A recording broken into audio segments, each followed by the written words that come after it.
Hi, welcome to 7th grade math. This is your first flipped lesson. It is a review on place value and adding, subtracting, multiplying, and dividing decimals.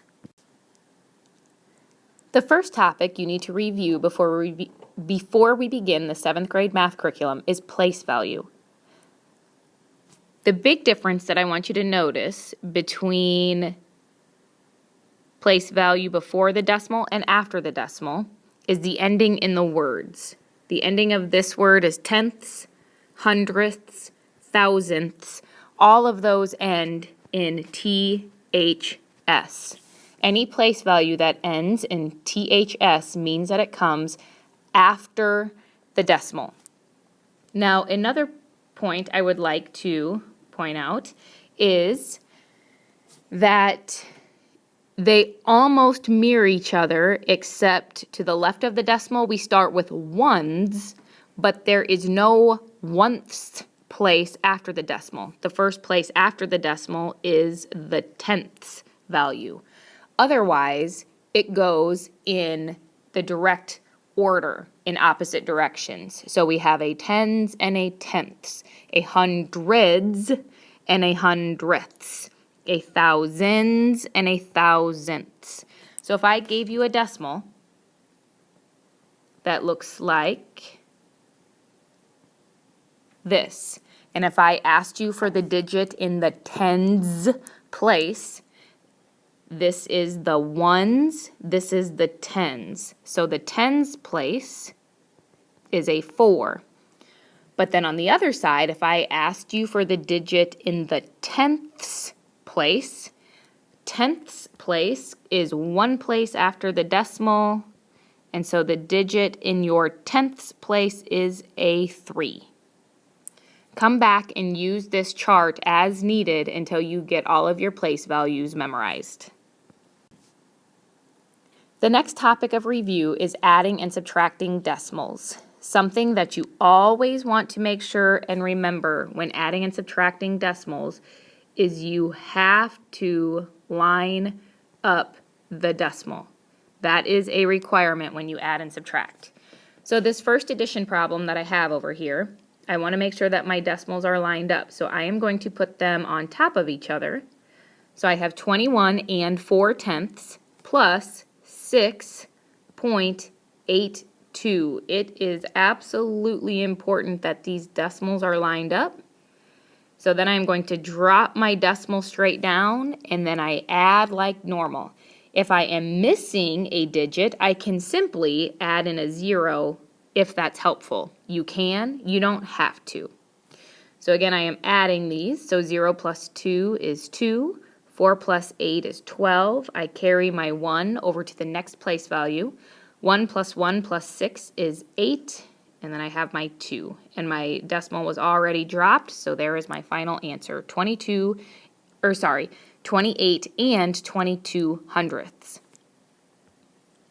My next problem is a subtraction problem. And again, I need to make sure that I line up my decimals when I subtract decimals. So there I have my decimals lined up. So that means I'm going to drop it straight down. Once I do that, I don't worry about the decimal anymore. I just subtract like normal. Again, you could add in a 0 here if you wanted to. 8 minus 0 is 8. 8 minus 5 is 3. 7 minus 6 is 1. So 1 and 38 hundredths is your final answer. All right, multiplying decimals is slightly different than adding and subtracting because you do not line up your decimal. You simply write this like a normal multiplication problem, and you ignore the decimal in the beginning. So you multiply like normal. So 4 times 8 is 32, carry the 3. 4 times 6 is 24, plus 3 is 27. You carry the 2. 4 times 1 is 4, plus 2 is 6, and 4 times 1 is 4. Don't forget your 0 placeholder there, and then you start multiplying by your 2. 2 times 8 is 16, carry the 1. 2 times 6 is 12, plus 1 is 13, carry the 1. 2 times 1 is 2, plus 1 is 3, and 2 times 1 is 2.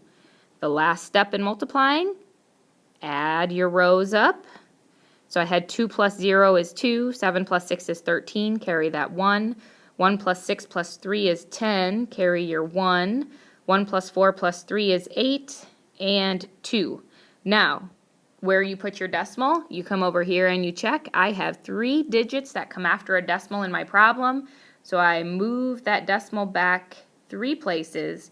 So my final answer is 28.032, and the proper way to read that is 28 and 32 thousandths. That third place after the decimal is the thousandths place value. And finally, reminder about dividing decimals.